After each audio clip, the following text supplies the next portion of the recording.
할렐루야.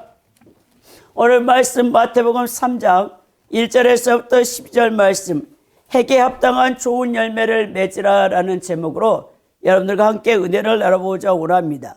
오늘 본문의 말씀은 이스라엘 백성들에게 회개를 선포하고 세례를 베푼 세례 요한의 사역 그 자체보다는 메시아의 길을 준비하는 선구자로서의 사역이라는 점에 의의가 있습니다. 예수님보다 앞서 사역한 요한에게는 세례자라는 이런 별명이 붙어져 있습니다. 세례자라는 것은 세례를 베푼다라는 뜻이죠. 우리 현대 기독교의 성도들에게는 이 세례가 이 기독교 성례전 가운데 예식으로 당연히 받아들이고 있지만요, 당시 이제 세례 요한이 요단강에서 세례를 베풀 때는 이것은 매우 특이한 일이었습니다. 왜냐하면 유대의 종교 의식과 관련하여 씻는다는 것은 정결례 예식을 따라 결례 의식이에요. 그 이방인이 유대교로 개종할 때 씻는 것이 있었으나 이는 다른 사람에 의해서 이 세례를 베풀어지는 것이 아니고 스스로가 정결례 예식을 통해서 씻는 것입니다. 누구도 다른 사람에게 세례를 베풀지 않았으며 또 타인의 회개에 대해 직접적으로 관여하지 않았다는 거예요. 따라서 회개를 강력히 촉구하며 세례를 베푼 요한의 사역은 그 당시의 사람들에게는 굉장히 새롭고 충격적인 사건이 아닐 수 없었습니다. 세례 요한이 이처럼 이스라엘 백성들에게 심판의 임박성을 경고하며 즉각적인 회개를 촉구하고 있는 것은 요한 자신이 메시아의 길을 예비하는 엘리야의 사명을 분명히 인식하고 있었기 때문입니다. 우리가 이제 선지서 가운데 마지막인 말라기서에서 엘리야가 와서 이제 초림하실 메시아의 사역을 예비한다고 되어 있죠. 그리고는 신구약 중간기 암흑기에 400년 동안 하나님께서 선지자를 보내시지 않았어요. 여러분, 이스라엘 민족이 이 선민의식을 갖고 있었고 그들은 모세를 통해서 율법을 받았습니다. 신유를 받은 민족으로서 하나님께서 선택된 민족이었죠. 그들이 항상 그 백성들이 잘못했을 때는 선지자를 보내셔서, 그것도 거짓 선지자가 아닌 참 선지자를 보내셔서 그 백성을 회개시켰어요. 근데 신구약 중간기에 400년 동안은 하나님께서 하나님의 말씀을 대언할 선지자를 보내주지 않았다는 거예요. 이것은 심판입니다. 오늘날도 마찬가지입니다. 여러분들이 죄를 범하고 있는데 하나님께서 회개를 시킬 수 있는 이 말씀을 주지 않으면 여러분들은 가장 무서운 신학적인 용어로서 유기를 당한다는 거예요. 유기라는 것은 로마서 1장에서 바울사도가 네 멋대로 살고 지옥 가라고 하나님께서 죄짓도록 내버려 두신다는 겁니다. 그래서 여러분, 우리 가운데 참 선지자, 참 진리의 말씀을 선포하는 주의 종이 있다는 것은 여러분들이 회개를 하나님께서 시키셔서 천국으로 알곡이 되게 하셔서 여러분들을 들여갈 수 있는 그런 기회를 주신다는 거예요. 만약 여러분들이 하나님의 말씀이 깨달아지지 않는다, 하나님 여러분들은 말씀을 듣지 못하게 한다, 그럼 여러분들은 버리운 자가 된다는 겁니다. 그렇기 때문에 오늘 이 세례 요한이 엘리야의 심령을 가진 자로서 초림하실 메시아의 길을 광야에서 외치는 자의 소리가 이사야 40장의 23절 말씀처럼 그가 외치는 자가 되어졌다는 것입니다. 오늘 여러분, 세례 요한이 물세례를 베풀면서, 그러나 자신의 세례는 자기 뒤에 오실 메시아, 성령과 불의 세례를 이제 주실 메시아와는 여러분 비교되지 않는다.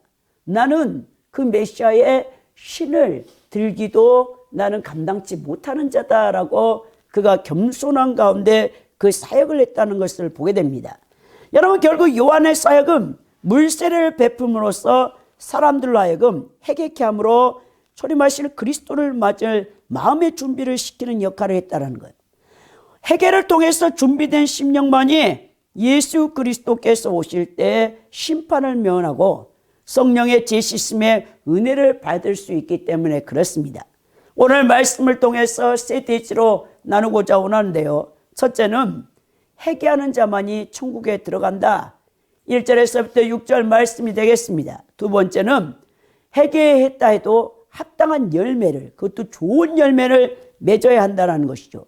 이것이 7절에서 10절 가운데 있는 말씀이고요. 더 나아가 세 번째는 회개에 합당한 열매가 없으면 쭉정이는 결국 불에 태워진다. 심판을 받게 된다라는 말씀이 바로 11절에서부터 12절 말씀입니다. 오늘 여러분, 회개하는 심령이 얼마나 귀한가. 우리 하나님께서는 천국에 시편 기자도 얘기했어요. 이제 천국은 어마어마한 곳이겠죠. 우리가 아직 가보지 못해서 천국이 어떤 곳인지 모르지만 분명히 시편 기자들도 눈물의 이 성도들이 회개한 눈물을 간직해 놓은 예부는 천국에 창고가 있다고 했어요. 내 눈물을 병에 담아 놓는 곳이 있다고 했어요. 그래서 제가 2000년 교회사 가운데 뛰어난 영성가들이 그 체험을 한 거예요.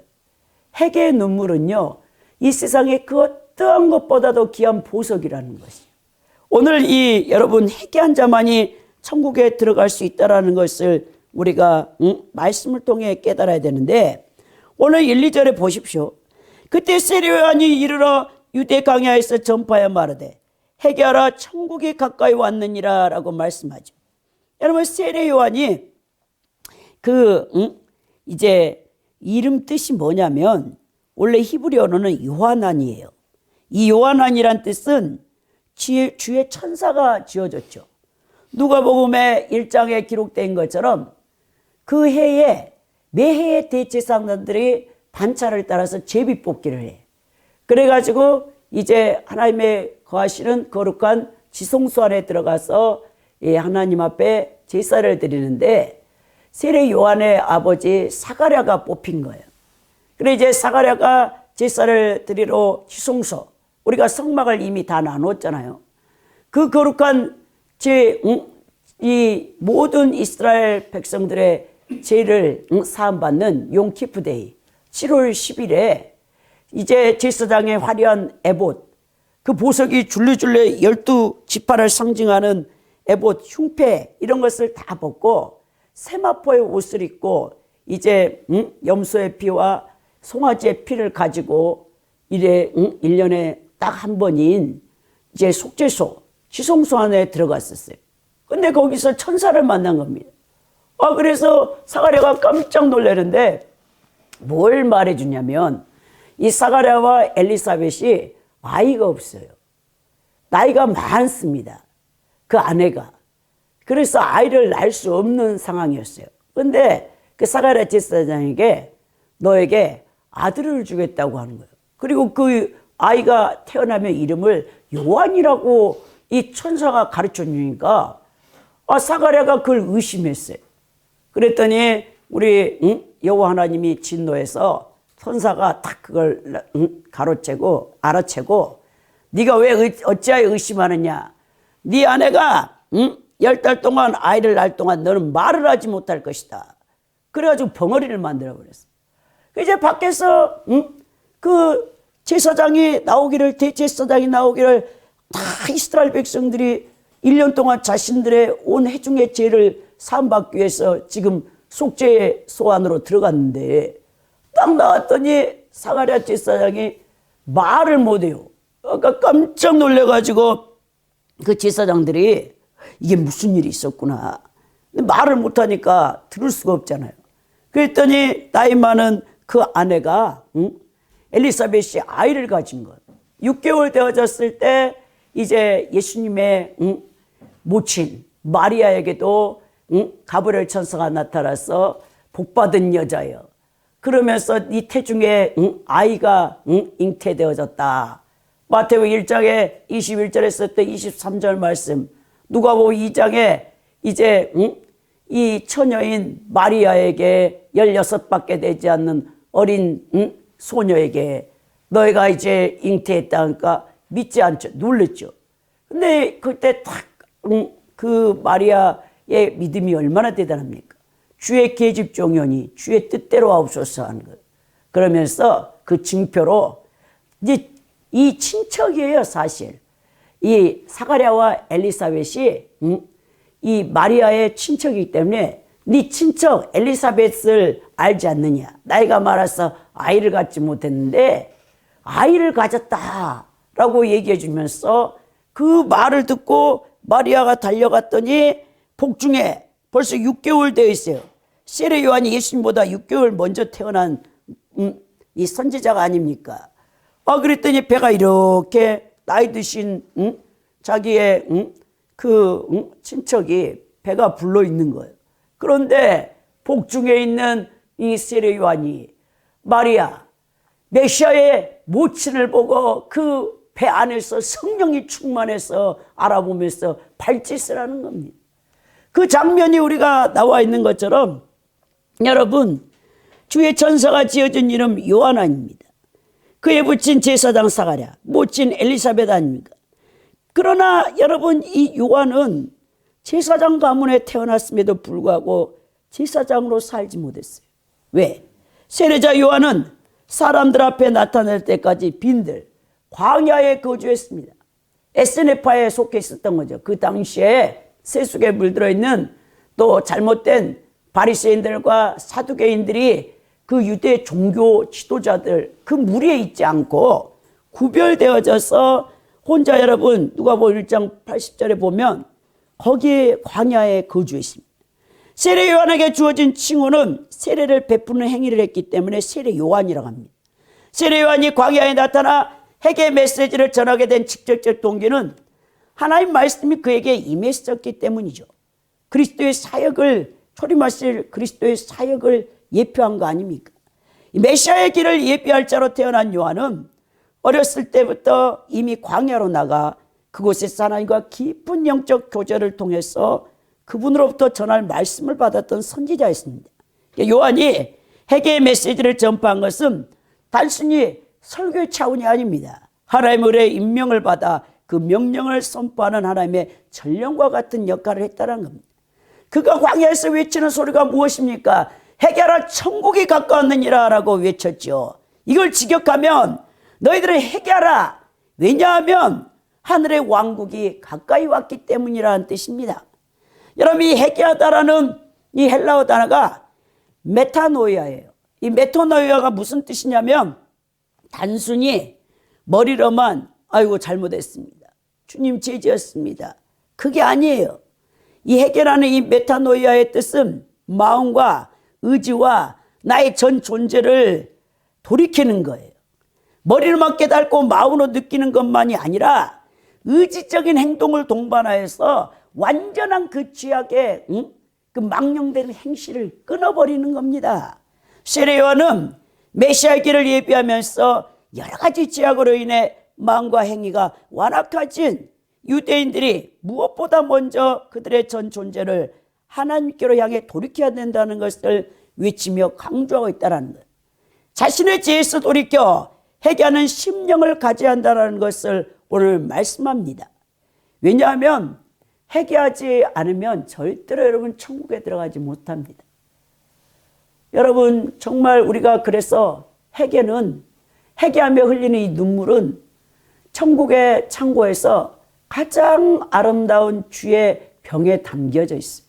여러분들이 가서 보십시오. 천국 가서 여러분들이 회개해서 흘린 그 눈물이 그 어떤 보석보다도 아름답다라는 것을 여러분들이 깨닫게 될 텐데요. 여러분, 초림하실 예수 그리스도의 속죄 사역을 통해서 영적 하나님의 나라가 이 땅에 건설되어집니다. 하나님의 통치권이 하늘에만 미치는 것이 아니라 이 세상에서도 예수 그리스도를 믿는 자들을 통해서 확장되어지게 된다는 것입니다. 그러나 여러분, 아직 완성되지 않았죠. 하나님의 나라는 이미와 아직 사이에 긴장의 관계를 지금 이루고 있는데요. 이는 예수 그리스도의 부활과 승천한 지금 시대에도 그대로 그 긴장 관계는 계속되고 있습니다. 그리스도가 이 땅에 재림하셔서 불로써 심판할 때 비로소 이 땅에 이제 천년왕국이 건설되어지고 더 나아가 천년 마지막 끝에 곡과 마곡의 전쟁을 통해 1000년 동안 무저갱에 갇혀있던 마귀를 잠시 풀어줘서 천년왕국의 끝에 마지막 살고 있는 자들을 하나님께서 테스트해 본 다음에 이제는 이 물질 세계가 사라지고 새 예루살렘 성이 영원한 새하늘과 새 땅 가운데서 우리가 하나님과 함께 영원토록 살게 될 텐데, 이 땅에 임한 하늘나라는 하나님의 뜻을 거스르는 지와 함께 공존할 수가 없습니다. 하나님 나라의 속성은요, 빛이에요. 빛이 들어가면 어떻게 되죠? 어둠이 물러갑니다. 여러분들의 영혼이 어둠 속에 가득 차 있으면 마귀가 여러분들을 지배하기가 쉬워요. 근데 여러분들이 말씀을 순종하고 회개해서 죄에서 돌이켜서 그 망령된 행실을 끊으면 빛 대신 하나님의 생명이 들어가 있어서 악한 영이 틈을 타지 못한다는 겁니다. 그러므로 그 나라 백성이 된 성도들은 모든 죄를 회개하고 멀리할 때만이, 죄를 멀리할 때만이 주님께서 여러분들 안에서 통치하실 수 있는 거예요. 성도들은요, 후회하는 자가 아닙니다. 회개하는 자가 돼야 됩니다. 후회와 회개는 분명히 다른 단어입니다. 후회는 단순히 과거만을 돌이키며 돌아보며 통탄하는 것인 반면, 회개는 미래에 대한 결단이 수반되어 있다는 거예요. 여러분 후회하는 사람은 많아요. 내가 젊었을 때 그렇게 했을 걸. 그때 내가 그렇게 했어야 되는데 하고 껄껄껄만 하는 거예요. 후회하는 사람. 근데 회개는요, 후회를 포함하지만 결코 거기에 머물러 있지 않고 행동의 변화를 여러분이 일으킨다는 거예요. 회개란 과거에 자신의 잘못을 뉘우칠 뿐만 아니라 하나님에 대한 미래적으로 결단하고 그 자리에서 돌아서는 것, 곧 지혜에서 돌아서서 예수님께로 향해 가는 것, 망령된 행식을 끊고 거룩하고 바른 삶을 살아가는 행동의 변화가 수반되어져야 그것이 회개라는 것입니다. 오늘 3절에 보니까 그는 선지자 이사야를 통하여 말씀하신 자라. 일렀을 때 광야에 외치는 자의 소리가 있으리되 너희는 주의 길을 준비하라. 그가 오실 길을 곧게 하라 하였느니라 라고 말하죠. 자, 세례 요한이 회개의 메시지와 천국 도래를 선포하는 일이 이미 구약에서 예언된 바라라는 것을 보여주고 있죠. 여러분, 마태복음 처음에 우리가 시작했을 때 마태복음의 수신자가 누구였습니까? 유대인들이잖아요. 유대인들은 이미 구약의 39권의 말씀을 다 알고 있는 사람들입니다. 하나님의 거룩한 선민으로 아브라함의 자손이라고 할례를 받았던 그들은 예수 그리스도가 메시아라는 사실을 다 알고 그 초림하실 메시아를 기다리고 있던 민족이 아닙니까? 그래서 마태가 이 선지서나 시편 같은 이 구약의 여러분 말씀을 가장 많이 인용하고 있어요. 사자복음이라고 하고 있는 이 마태는 예수님을 왕으로 표현합니다. 그리고 바실레이아, 천국, 하나님의 나라, 킹덤, 이 단어를 가장 많이 사용하고 있다는 거죠. 오늘 여러분, 그래서 이사야 40장 3절에 외치는 자의 소리여 가로되 너희는 광야에서 여호와의 길을 예비하라. 사막에서 우리 하나님의 대로를 평탄케 하라라는 이 말씀을 오늘 이사야 선지자의 말씀을 인용하여서 오늘 회개를 외치고 있는 것을 보게 되는데요. 구약의 포로 귀환 시대에 이방의 땅의 포로들을 해방시켜 이끌고 오시는 여호와의 길을 예비하라는 이 이사야의 40장 3절의 외침이 예수 그리스도 시대가 도래하여 구약에서 거듭 예언된 바 있는 메시아의 오심을 보면서 백성들에게 기뻐 외치는 세례 요한의 메시지를 가리키고 있다는 것입니다. 너희는 주의 길을 준비하라. 그가 오실 길을 곧게 하라라는 이 뜻은요, 주의 길을 예비한다는 것은 곧 성육신하신 그리스도의 사역을 믿음으로 받아들일 준비를 하고 너희들의 굳어진 마음, 완악한 마음을 곧게 하여 평탄케 만들어 놓으라는 이 얘기입니다. 그러면서 그가 외치기를 4절에 요한의 모습을 묘사하고 있는데요. 그는 낙타털 옷을 입고 허리에 가죽들을 띠고 음식은 메뚜기와 석청을 먹었더라 라고 말합니다. 여러분, 그는 이 사가랴 제사장의 이 반열에 태어난 사람이지만 그는 그 타락한 유대 종교인들의 기득권 안에 있지 않았어요. 항상 여러분 구약의 선지서 여러분 17개의 선지서가 알잖아요. 대선지서가 5개고 소선지서가 12개인데 참 선지자들을 보십시오.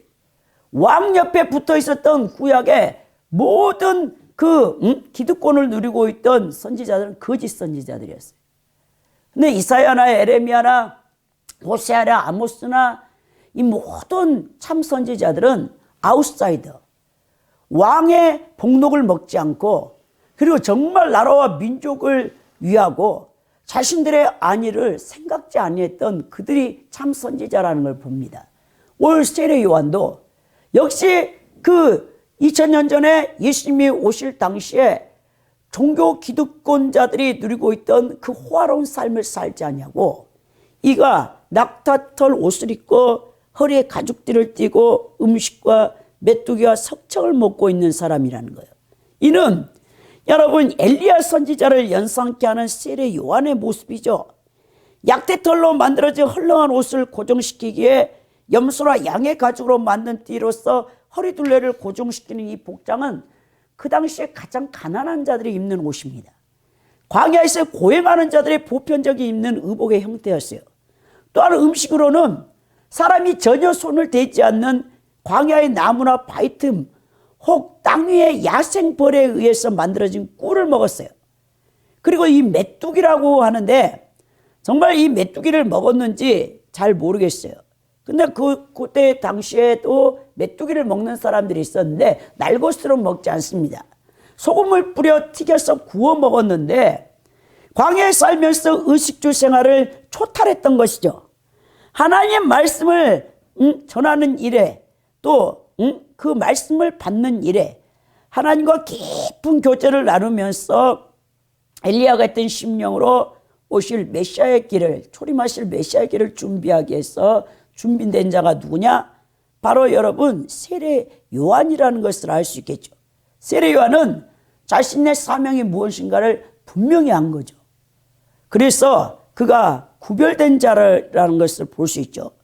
그러면서 그가 외치기를 예루살렘과 온 유대와 요단강 사방에서 해결할 천국이 가까웠느니라면서 세례를 주고 있는 이 세례 요한에게 사방에서 사람들이 나와서 이제 회개하고 즉각적으로 회개한 자에게 물세례를 주는 장면이 기록되어 있다는 것입니다. 근데 전제 조건이 있어요. 6절에 뭐라냐? 자기들의 죄를 자복하고 요단강에서 그에게 세례를 받았다라고 말합니다. 여러분, 우리의 이제 1517년 마틴 루터에 의해서 이 종교 개혁이 일어났잖아요. 중세 1000년 동안 여러분 로마 가톨릭 교회의 이 교황과 사제들이 이 잘못된 이 칠성례, 이제 로마 가톨릭은 칠성례를 하고 있어요. 우리가 이제 처음에 영세, 아기 때부터 태어나자마자 유아 세례를 줘서 이 로마 가톨릭 교회에 입교를 시킨 다음 견진, 이제 만 14살 어느 정도 자의식이 있으면 더 견고하게 그들은 그때 이제 성령을 받는 성령 세례로 견진 성사를 주거든요. 그러면서 여러분 죽을 때까지 요람에서 무덤까지 로마 가톨릭 교회에다가 종속시키는 거죠. 칠성례를 통해서. 나중에 결혼도 여기는 혼배 성사라고 해서 결혼도 여러분 성사입니다. 거룩한 예식이에요. 더 나가서 주의 사제가 되는 것도 그것도 여러분 성사를 통해서 더 나가서 종유식, 여러분 죽을 때 병자성사라고 해서 마지막 죽을 때 죄를 깨끗이 다 씻어줘. 사제가 와서 기름을 바른 다음 안수를 해요. 우리 오늘 개신교에서 죽을 때 임종 예배 드린 거와 똑같죠. 자, 그렇게 해서 칠성례를 그것을 끊임없이, 그리고 반복적으로 1년에 한두 번은 신부 앞에 가서 고해성사를 해야 돼. 죄를 그것도 이제 다 사해지지 않으면 어떻게 하면 연옥에 가야 돼. 로마 가톨릭은 연옥 가가지고 이 불로 이제 정화되는 기회가 되는 거죠. 근데 로마 가톨릭 뭐합니까?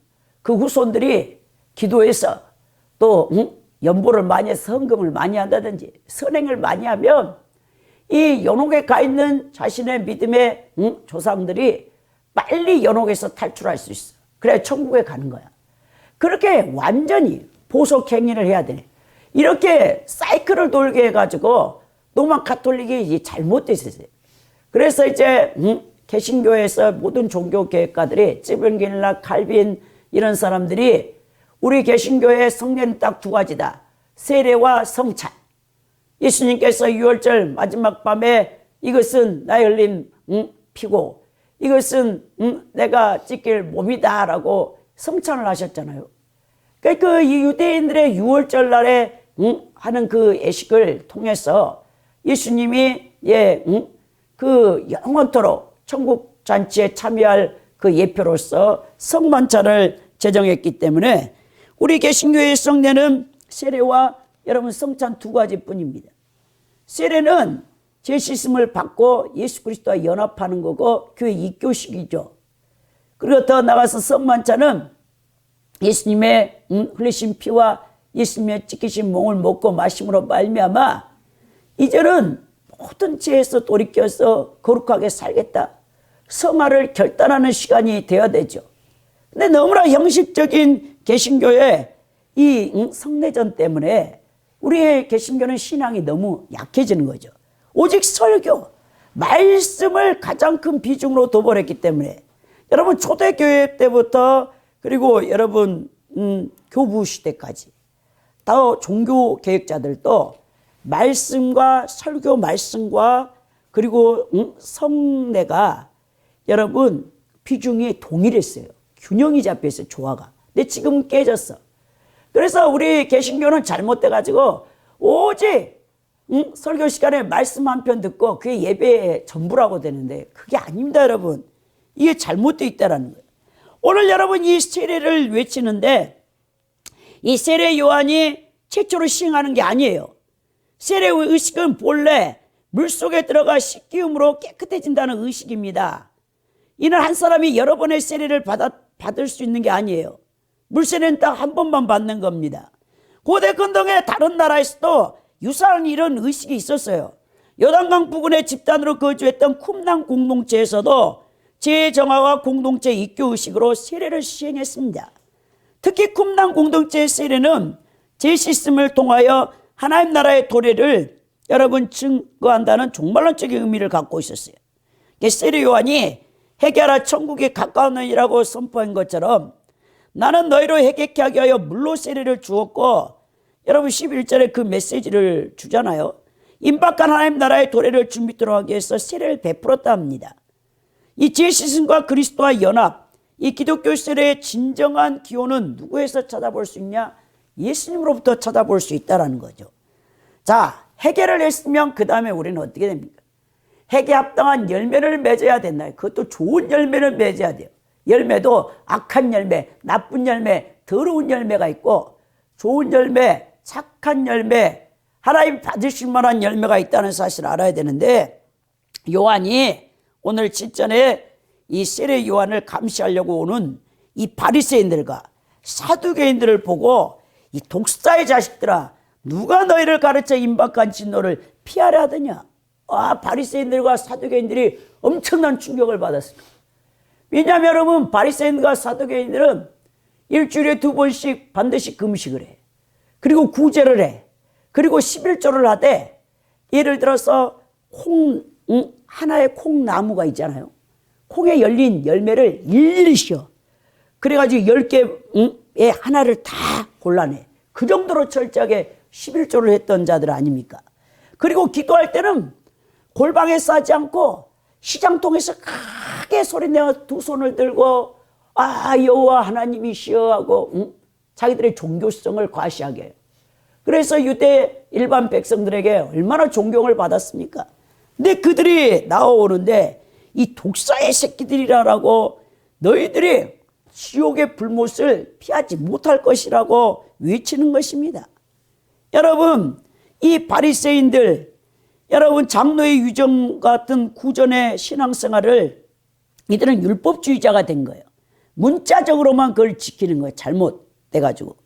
그러니까 우리 하나님과는 전혀 상관이 없는 종교성에서 나오는 열심으로 자기의로 자기 공로로 구원을 받으려 했던 이 유대 종교 지도자들, 바리새인들에게 그들의 형식적이고 그들에게 외면적이고 예면에만 치중되어 있는 위선적인 거짓 신앙에 대해서 독사의 새끼들이라고 외치는 겁니다.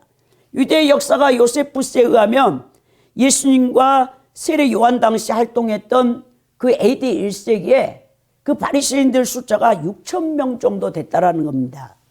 이 사두개인은 또 누굽니까? 다윗 시대의 대제사장이었던 사독의 후손들이죠. 여러분, 제사장들은 다 세습되어졌어요. 구약에서 여러분 제사장은 아무나 할 수 없는 거예요. 그 제사장 가문에 태어나야 그 후손들이 그 제사장을 직분을 감당하는 거 아닙니까? 그의 추종자들을 일컫는 이 사두개인들은 기득권을 가진 자로서 유대 서민들과는 유리된 생활을 했고 너무나 여러분 화려한 자들입니다. 전통과 구전의 권위를 거부했던 자들, 그리고 구약 성경의 권위 가운데서도 그들은 육체의 부활을 인정하지 않습니다. 영혼의 불멸성과 천사, 영들의 존재도 부인했죠. 우리가 사도행전에서 바울 사도를 그렇게 재판에 해부되었을 때 산헤드린 공회의 대제사장과 사두개인들과 바리새인들이 왔을 때 이 바울이 멋지게 바리새인들이 믿고 있던, 바리새인들은 천사 또 영적인 부활 그거 다 믿었잖아요. 근데 사두개인들은 그걸 믿지 않았기 때문에 그걸 공략해 가지고 예수 그리스도의 부활을 이제 증거했던 것을 여러분들 함께 나눴는데, 오늘 세속적인 자들이에요. 로마의 정치인들을, 로마의 그 정치 권력에 붙어가지고 끊임없이 유대 민족들을 갈취했던 역할을 했던 이 사두개인들. 그러니까 우리 하나님께서 세례 요한을 통해서 독사의 새끼들이라, 독사의 자식들이라, 너희들 그렇게 영적 교만하고 너희들 종교 지도자라고 위선을 떠는데 너희들이 해칠한 무덤이라 하지 않았습니까? 너희들의 안에는 더럽고 썩어 부패에 문드러진 것밖에 없다라고 얼마나 우리 예수님께서 그 바리새인들과 서기관 사두개인들을 책망하지 않았습니까? 여러분, 이제 팔레스타인에는 독사가 굉장히 많아요. 근데 이 독사는요, 독을 품고 있어. 약 7, 80cm 되는 이 독사가 몸통은 1인치 내이며 색깔은 잿빛과 갈색을 띠고 있습니다. 근데 이 뱀은 매우 강한 이 독이 있어서 물리면 즉시 온몸에 부어 생명을 잃어버려요. 민수기 여러분 22장 24장에 보면 모세를 끊임없이 광야에서 반역했던 그들이 원망불평할 때 우리 하나님께서 불뱀을 보내버리잖아요. 그래가지고 원망했던 자들을 다 물어뜯어 독에 퍼져가지고 죽을 것 같으니까 모세에게 달려와서 우리를 구원해달라 했을 때 모세가 기도하니까 우리 하나님께서 뭐랍니까? 놋뱀을 장대에 높이 달아서 쳐 올려라. 누구든지 그 놋뱀을 본 자마다 살리라 하셨죠. 여러분, 오늘 그 요한복음 3장에서도 여러분 니고데모와의 대화에서 예수님께서 모세 때 그 놋뱀 얘기를 하면서 내가 높이 들려야 되리라. 그러니까 예수님의 십자가의 죽으심을 상징하는 이 놋뱀 아닙니까? 그래서 원래 여러분 광야에는 뱀이 많아요. 뱀. 여러분 뱀을 저는 어릴 때 너무 많이 봤어요. 시골에서 자라가지고 그때 산속에 살아가지고 우리 집 마당에 늘 뱀이 나와, 여름철에. 근데 저는요 뱀 잡는데 킬러였어. 몽둥이를 가지고 막 뱀을 때려잡아가지고 제가 좀 짓궂어가지고 우리 집 가는 길에다가 이 소나무가 5개가 있어요. 빨주노초 파남보로 뱀을 잡아서 거기다 늘 걸어놨어. 지나가는 사람들이 깜짝깜짝 놀랐는데, 여러분 이 독사들, 이 사람에게 독사라고 얘기할 때 우리 예수님께서 가장 세게 하시는 그 말씀이 뭐냐면 독사의 새끼들이라 그래요. 독사의 새끼라는 건 네가 마귀 자식이라는 거예요. 마귀 자식. 마귀 자식이면 어떻게 됩니까? 지옥에 간다는 거죠. 이들은 이스라엘의 종교와 권력 그리고 경제적 부를 독점하고 있는 유대 사회의 최고 계층 사람들이었습니다. 그들을 향해 치명적인 독서를 퍼부은 것은 그들이 겉으로는 종교적 정치적 지도자를 행사하면서 사실은 그 속이 위선과 탐욕 그리고 불법을 밥 먹듯 저지르고 있었기 때문에 그랬다는 거예요.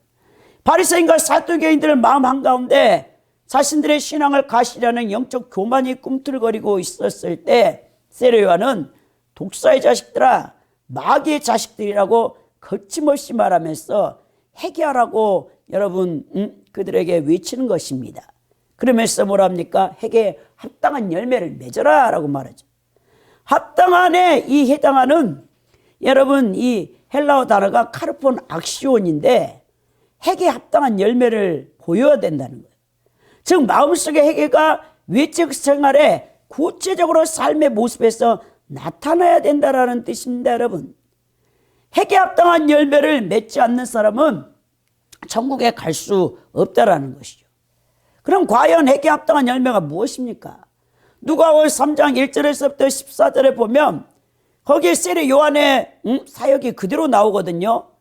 회개에 합당한 열매가 무엇인가에 대해서 여러분 세례 요한이 외치는데, 옷 두 벌 있는 자는 옷 없는 자에게 나눠줄 것이요, 먹을 것이 있는 자도 그렇게 할 것이라 라고 말했고, 부과된 쇠에는 거두지 말라고 합니다. 군인들을 사람들에게 강탈하지 말며 거짓으로 고발하지 말고 받는 급료를 족한 줄로 알라라고 여러분 세례 요한이 거기서 외쳤죠.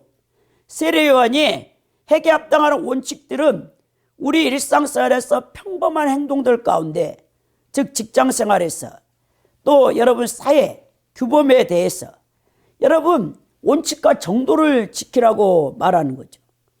이 사도 바울의 가르침 역시도 마찬가지예요. 사도 바울은 많은 서시를 썼죠. 신약의 27권 가운데 거의 14권, 히브리서를 포함한다면 많이 썼습니다. 그래 이제 그 교회 공동체마다 보냈을 때 반드시 먼저는 교리를, 독트린을 쓴 다음에 후반부에는 그 서신들에게 어떻게 그 교리대로 따라서 삶 가운데 열매를 맺고 사는가를 누누이 다 우리에게 알려줬어요.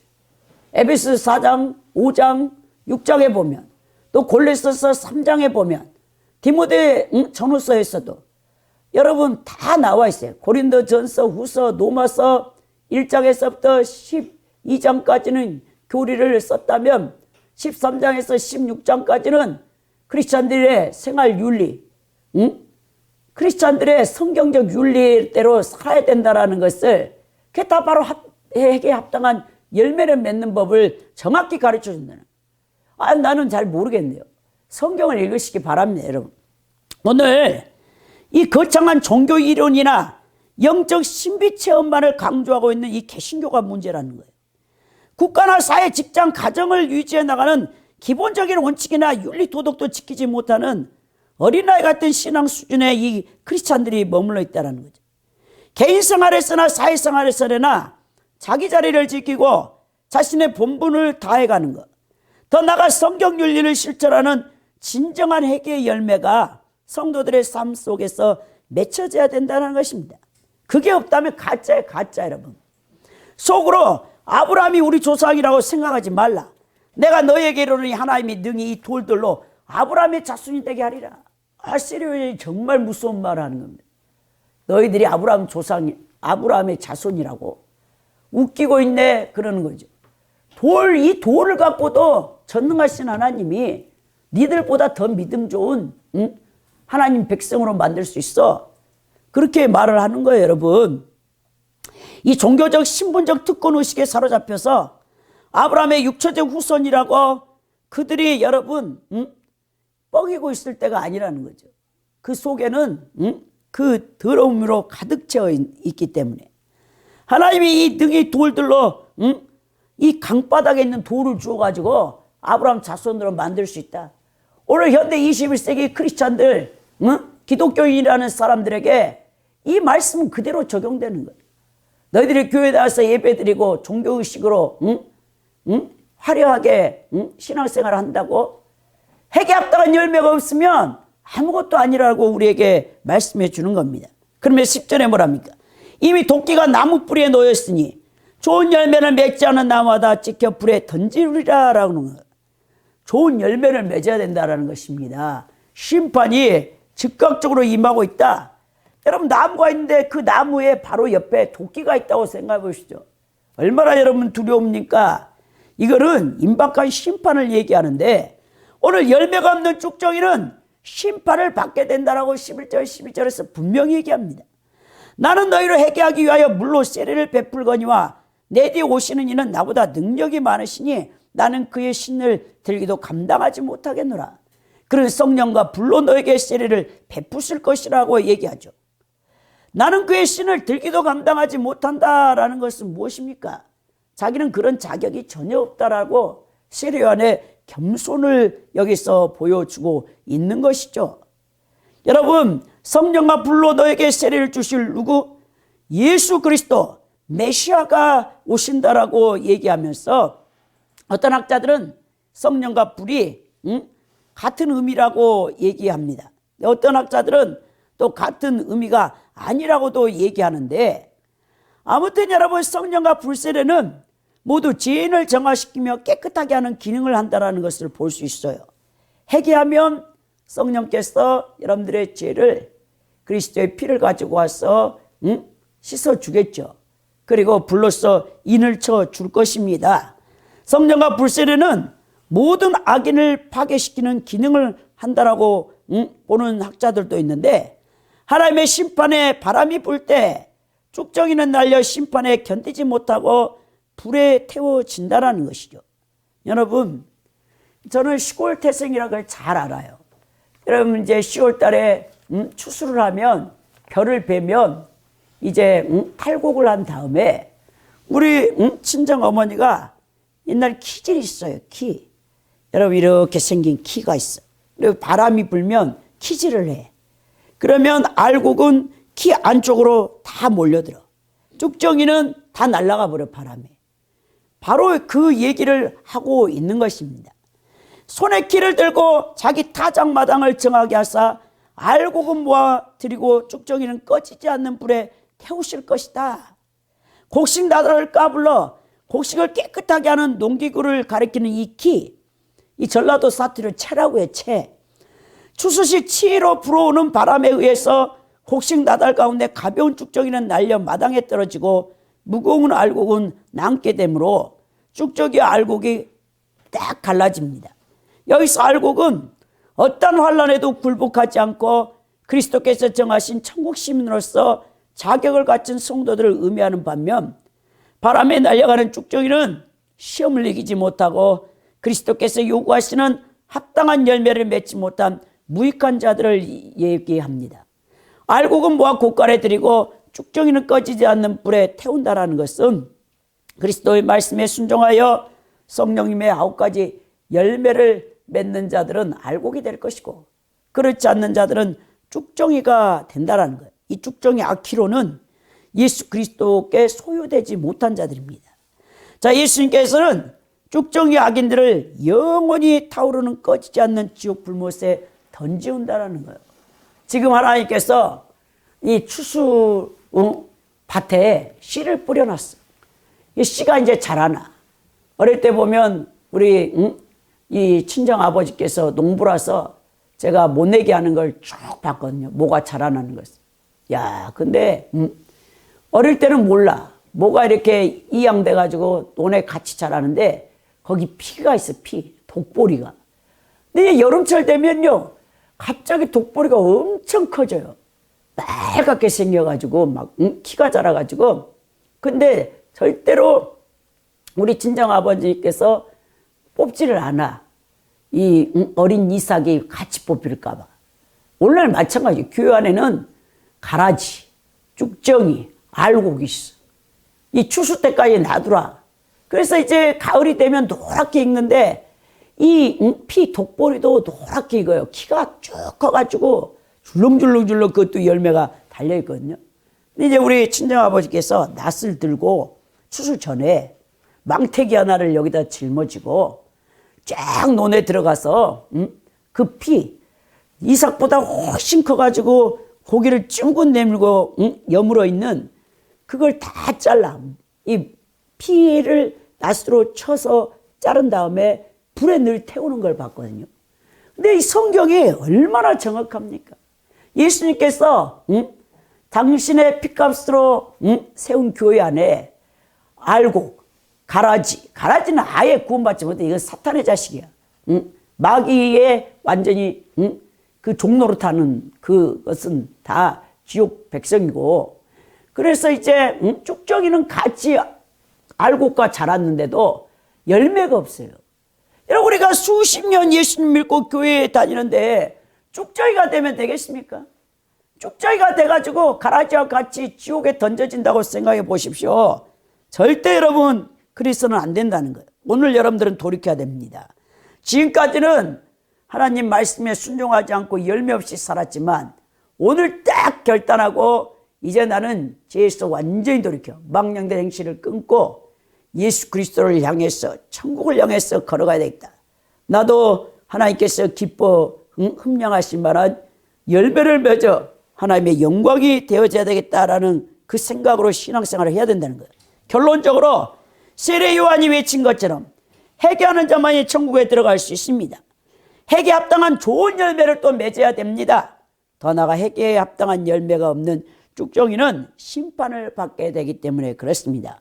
오늘 우리 열방 선교회에 속해 있는 모든 성도님들이 알곡이 되어져서 천국에 들어가 예수님 앞에 영원토록 기뻐 찬양하는 복된 분들이 되기를 예수 그리스도의 이름으로 축원드립니다.